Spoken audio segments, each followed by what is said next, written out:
Hi everyone, this is Gavin from Gavin's Gadgets. This is a snow-swept Dartmoor. I probably look a bit silly with my hat on, but it's fairly cold out here. Sub sort of -4, wind chill takes it probably to -8.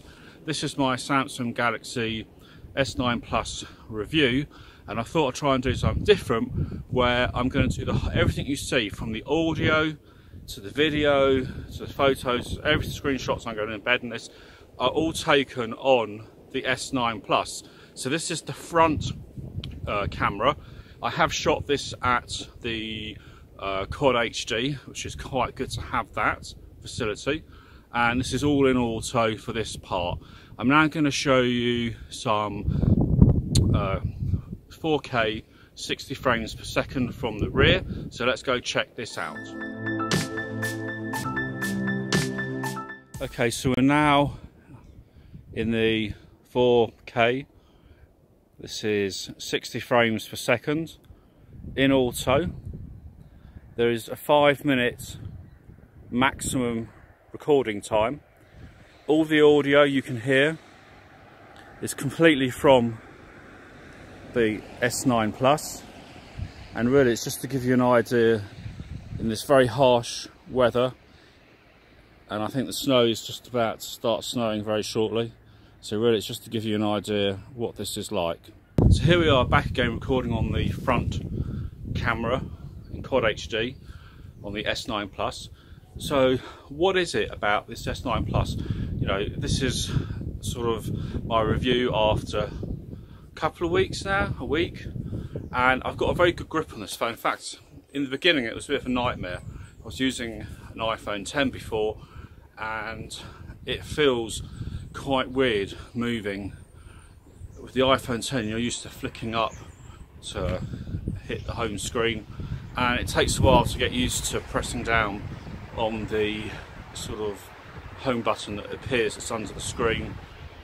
But having had the Note 8 and the S8 and S8 Plus, I have been pleasantly surprised at how much I'm enjoying this particular S9 Plus. Actually, I'm enjoying it an awful lot. So first of all, the camera quality for video is good enough to do all this footage. It has autofocus. As you can see, I just went slightly out of focus because it's picking up this hand that's moving.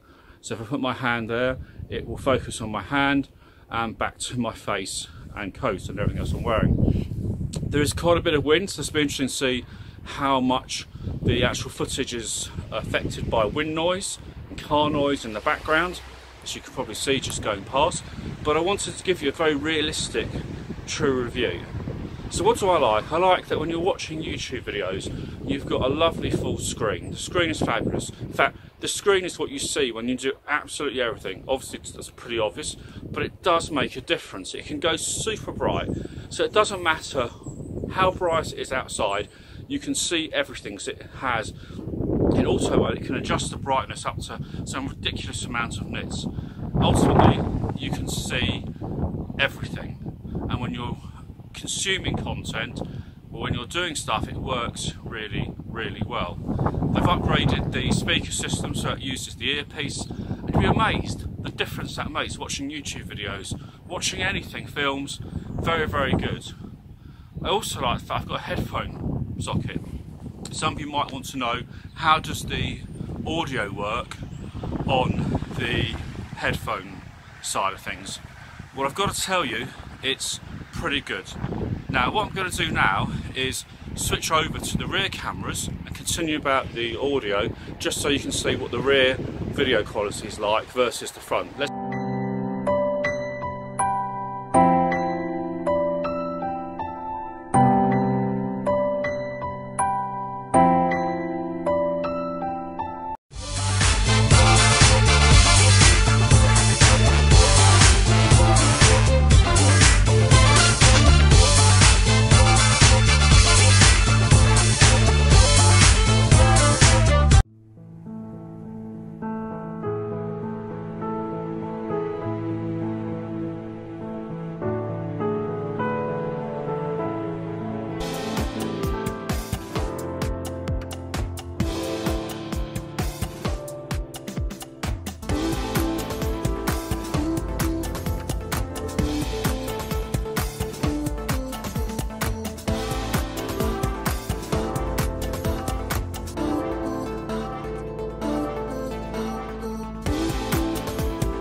I'm back, this time in Quad HD, 60 frames per second, using the rear cameras because obviously the quality is better, and I wanted you to see the difference between the front and the rear in this review. So I'm talking about audio quality. What I've noticed is that the headphone jack, and it's actually crazy to think I have to say there is a headphone jack, it's very, very good. The quality of the DAC that is being used on this S9 Plus is excellent. I do believe the quality that comes out of this is better than the sound I had on my Note 8.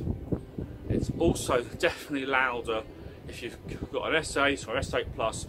The headphone amplification is much louder, much better on the S9 Plus, probably marginally better than the Note 8.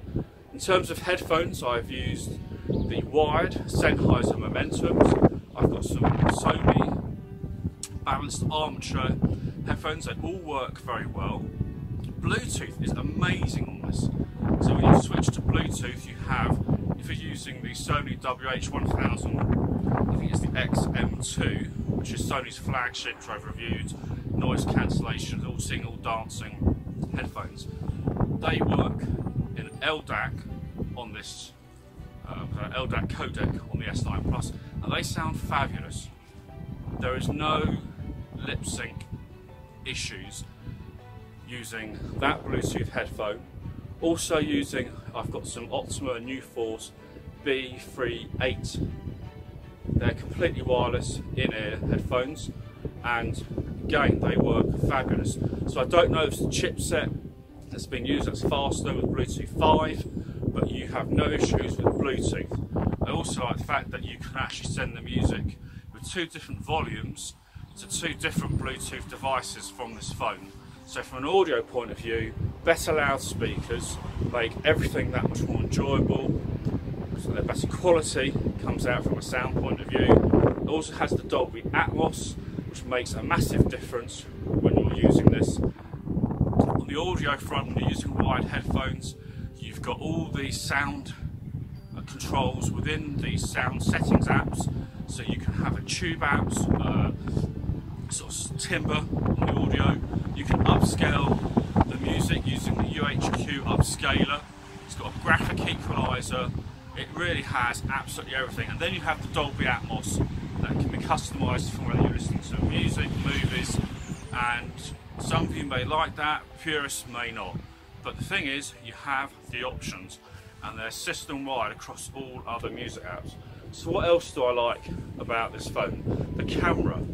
I'll show you some quick photos. You can see the video footage. It's fantastic. With the dual aperture lenses on the rear, and also having the 2x optical zoom with the second lens, gives you plenty of options from portraits, live focus. You've got the options there, and everything works really well. The fingerprint sensors are in the right spots, especially on the S9 Plus.